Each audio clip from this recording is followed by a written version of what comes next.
Lebih baik mundur saat Anda sudah mengambil sebuah keputusan sambil memulihkan hubungan dengan Tuhan. Jangan kamu takut, aku adalah. Salam sejahtera dalam kasih Tuhan kita Yesus Kristus. Laporan yang sama, fakta yang sama bisa menghasilkan hasil yang berbeda. 12 orang berangkat dengan kesamaan visi, kesamaan misi, bahkan laporannya pun sama, tetapi memiliki spirit yang berbeda. Yosua dan Kaleb memberikan laporan dengan semangat optimis tetap untuk menaklukkan Kanaan. Sementara 10 orang yang lain justru melemahkan semangat orang Israel. Nah, karena suara mayoritas mengatakan tidak mungkin, maka orang Israel percaya kepada laporan 10 orang tersebut. 400 tahun hidup dalam perbudakan membuat mereka inferior, tidak yakin dengan kemampuan sendiri serta penyertaan Tuhan. Semenjak kehadiran Musa, mereka sudah melihat tanda-tanda ajaib. Mereka tidak mati di Mesir, melainkan dilepaskan dengan ajaib dengan 10 hukuman maksud saya. Di padang gurun selain mana dan daging puyuh, mereka dipelihara dengan tiang awan dan tiang api. Di Tebrau, mereka seberangi seperti tanah kering. Sebaliknya, mereka menyaksikan tentara Firaun dan Firaun mengalami masalah dengan tenggelam. Di Mara dan Elim, Tuhan menyediakan air berlimpah-limpah di tengah-tengah padang gurun. Dan masih banyak lagi pertolongan Tuhan yang meluputkan mereka. Sayang, pengalaman hidup selama 2 tahun di padang gurun dengan mujizat Tuhan yang menyertai ternyata tidak sanggup melawan mental budak selama 400 tahun. Untuk diketahui, jarak Mesir dan Israel tidak terlalu jauh, sekitar 400 km yang seharusnya bisa ditempuh dengan perjalanan normal 11 hari. Laporan 10 pengintai lebih didengar dan dianggap sebagai sebuah keputusan bersama. Padahal langkah mereka tinggal sedikit lagi sampai ke tanah perjanjian.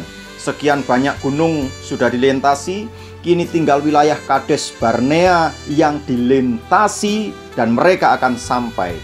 Tetapi kata hampir memang kadang cuma menyenangkan telinga saja. Ketika saudara berkata hampir kena, hampir mendapatkan hadiah, hampir menang, kata hampir seringkali hanya menyenangkan telinga. Mendengar laporan 10 orang tersebut, mereka orang Israel mengalami ketakutan. Tetapi Tuhan lewat Yosua dan Kaleb sudah berkata, jangan takut. Bilangan 14 ayat yang ke-9 berkata, hanya janganlah memberontak kepada Tuhan dan janganlah takut kepada bangsa negeri itu, sebab mereka akan kita telan habis. Yang melindungi mereka sudah meninggalkan mereka, sedang Tuhan menyertai kita. Janganlah takut kepada mereka. Allah mau mengingatkan mereka bagaimana penyelamatan yang telah Dia lakukan mulai Mesir, Laut Tebrau, Padang Gurun, Mara, Elim, Lembah Rafidim, dan penyerangan orang Amalek. Namun teriakan Yosua, Kaleb, Harun, dan Musa tidak ada artinya. Akibatnya, ketakutan itu mereka harus berputar kembali menyusuri Padang Gurun 38 tahun lagi. Satu titik tertentu Allah akan memperhadapkan Anda pada sebuah keputusan, maju terus dan memperoleh hasil, atau mundur dahulu dengan berbagai pertimbangan yang masuk akal. Memang iman berbeda tipis dengan nikat. Ada di antara Anda ketika menghadapi kondisi seperti itu akan mundur seperti orang Israel. Tetapi ada di antara saudara yang terus maju meski secara manusia tidak memungkinkan. Tergantung hubungan karib Anda dengan Tuhan. Jika saudara terus maju karena memang Tuhan inginkan itu, dengan cepat saudara akan meraih destiny dan kemuliaan yang Tuhan sediakan. Anda yang dengan pertimbangan matang dan memutuskan mundur, jangan maju sebelum Tuhan perintahkan. Maka Anda ketika maju, nekat maju, akan dipermalukan. Persis seperti orang Israel dalam kisah selanjutnya. Mereka berinisiatif maju, namun Musa dan tabut Tuhan tidak bersama mereka. Hanya karena emosi dan rasa bersalah kepada Tuhan, mereka maju, tetapi kemudian dikacaukan oleh orang Amalek dan orang Kanaan sampai ke Horma. Lebih baik mundur saat Anda sudah mengambil sebuah keputusan sambil memulihkan hubungan dengan Tuhan.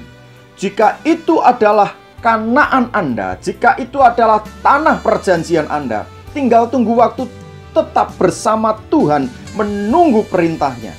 Percayalah, Kanaan tetap milik Anda. Jadi, stay bersama Tuhan. Saya percaya saudara akan dipimpin dan akan mendapatkan apa yang menjadi hak saudara. Kita berdoa. Tuhan Yesus, terima kasih. Kalau ada di antara umat-Mu yang hari ini menghadapi sebuah persoalan serius dan mereka hendak mundur dari masalah yang terjadi, Tuhan beri pertolongan kepada mereka. Kalau mereka memang harus mundur, Tuhan beri pertolongan agar mereka semakin karib dengan Tuhan. Dan hamba percaya apa yang Tuhan sediakan tidak akan pernah salah orang Tuhan. Terima kasih. Hamba percaya saat ini siapapun dan apapun yang mereka putuskan, maka Engkau Allah akan tetap turut bekerja dalam segala perkara. Dalam nama Yesus Kristus, haleluya, amin. Selamat berjuang. Tuhan Yesus memberkati. Ku tidak takut, sebab Kau besertaku.